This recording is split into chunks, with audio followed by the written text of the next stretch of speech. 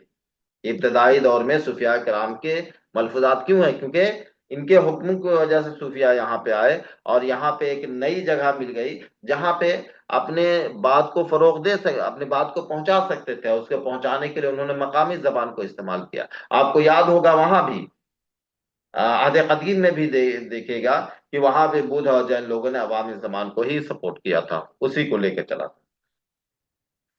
تو صوفیاء کرام کے ملفوظات ہیں یا پھر شاعری کے وہ نمونے ہیں جو شاہ باجن، قاضی محمود دریا وغیرہ نے قلم بند کیا ہے، اور یہ بھی صوفیانہ کلام ہی۔ اب دیکھیں، اس نئی سلطنت کی بنیاد میں شمال دشمنی کے جذبات شامل تھے۔ جیسے ہی سلطنت بنتا ہے شمال، اب ظاہر سی بات ہے کہ جو ایک آ کے قبضہ کر لیا ہے، وہ قبضہ سے اگر چھوٹتا ہے تو کیا کرے گا کہ اس سے محبت کرے گا، وہ دشمنی تو ہوگی ہی۔ اور جب کہتا ہے کہ جب پڑوسی سے دشمنی ہوتی ہے تو کہتا ہے کہ نہیں، جو وہ اپنا رہا وہ ہم نہیں اپنائیں گے۔ اسی لیے دکن اور شمال میں ہر چیز جو ہے مختلف ہے، زبانیں مختلف ہو رہی تھی، رہن سہن مختلف تھا، یہاں تک کہ لباس اور اس کے بعد جو کھانا پینا وہ سارے کے سارے مختلف ہے۔ آپ دیکھ لیجئے آج بھی شمالی ہند کا کھانا پینا، اس کے بعد حیدرآبادی وغیرہ بریانی وغیرہ جو ہے مارتے ہیں، وہ بھی دیکھ لیجئے گا، بالکل مختلف ہے وہاں پہ۔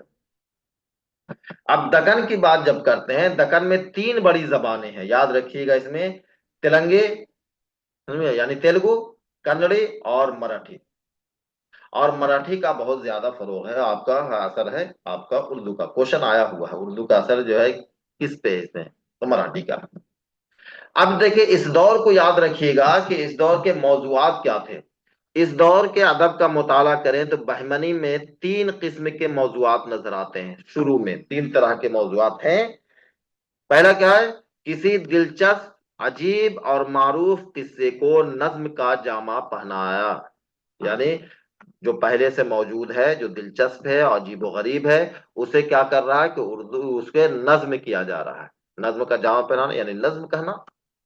قصے کا انجام ہمیشہ تربیہ ہوتا ہے۔ تربیہ اور علمیہ کس کو کہتے ہیں؟ وہ داستان جب ہم پڑھائیں گے، اس کا فن پڑھائیں گے تو وہاں بتائیں گے۔ دوسرا، کسی مشہور مذہبی یا تاریخی واقعے کو داستانی دلچسپی کے ساتھ نظم کرنا، ٹھیک ہے، تاریخی چیز کو دیکھا، مذہبی ہے۔ تیسرا موضوع تصوف و اخلاق ہے، جو قدیم دور میں سب سے اہم اور سنجیدہ ہے۔ سب سے زیادہ اگر تصوف کی جو ہے موضوع بنایا تصوف کو، تو وہ ہے آپ کو دکن میں ہے، اور خاص کے بہمنی دور میں۔ اب دیکھیں، پہلے موضوع کے نمائندگی جو کر رہے تھے، یعنی حیرت انگیز دلچسپ چیزوں کو، وہ ہے فخر الدین نظامی۔ ان کی مثنوی ہے قدم رو پدم رو۔ اس میں پڑھیے گا تو دیکھیے گا کیا ہے آپ کو، قدم رو پدم رو، ناگ کی کہانی ہے، تفصیل میں بعد میں ہم جا کر۔ دوسرے دور کے کیا ہے نمائندہ؟ کیا؟ اشرف بیابانی ہے نا، مذہبی چیز، سب سے پہلا مرثیہ گو ہے یہ۔ انہوں نے کیا ہے اپنی مثنوی نوسرہار میں شہادت امام حسین اور واقعہ کربلا کو نظم کیا ہے۔ تو یاد رکھیے گا تین طرح کے موضوعات ہیں، اور پہلے موضوعات کی نمائندگی کون کر رہے ہیں؟ فخر الدین نظامی۔ دوسرے موضوعات کے نمائندگی کون کر رہے ہیں؟ اشرف بیابانی، یعنی سب سے بڑا شاعر۔ تیسرے موضوع کے نمائندہ کیا ہے؟ میراجی شمس العشاق، جنہوں نے تصوف کو، رموز کو شاعری کے پیرائے میں طلب کی۔ تو ایک تو تین چیزیں ہمیں یہاں پہ ملا، تین شاعر ہمیں یہاں پہ مل رہے ہیں، فخر الدین نظامی، اشرف بیابانی اور میراجی شمس العشاق، بہمنی دور کے۔ الگ سے یاد کرنے کی ضرورت کیا ہے؟ ادھر ہی سے یاد کرتے چلے گا سلسلے وار طریقے سے۔ فخر الدین نظامی کون ہے؟ تو انہوں نے مثنوی لکھی، مثنوی قدم رو پدم رو۔ اشرف بیابانی نے کیا لکھا؟ نوسرہار لکھا۔ اور اس کے بعد میراجی شمس العشاق کیا؟ یہ تصوف کے بڑے شاعر تھے۔ اب دیکھیے، غزل کا وجود گجری اور اردو ادب کی طرح اس دور میں بھی نہیں ملتا ہے۔ گجری اردو ادب میں اس نام میں غزل نہیں ہے جی، غزل میں۔ تہذیبی سطح پر بیجاپور کا تعلق گجرات کے ساتھ بہت قدیم اور گہرا ہے، ٹھیک ہے۔ بیجاپور اور کیا ہے؟ قطب شاہی، وہ ہم لوگ آگے دیکھیں گے، بس اس کو یاد رکھیے گا، بیجاپور کا تعلق گجرات سے رہا ہے۔ اس دور کے اہل علم و ادب نے اپنی زبان کو کیا کہا؟ ہندی کہا ہے، بہمنی دور والے۔ اب دیکھیے، یاد کیا، شمالی ہند والے جو تھے، امیر خسرو وغیرہ، انہوں نے اپنی زبان کو ہندوی کہا۔ گجرات میں اردو آ رہی تو گجری کہلائی۔ بہمنی دور کے جتنے شاعر تھے، انہوں نے کہا ہندی کہا۔ تو یا پھر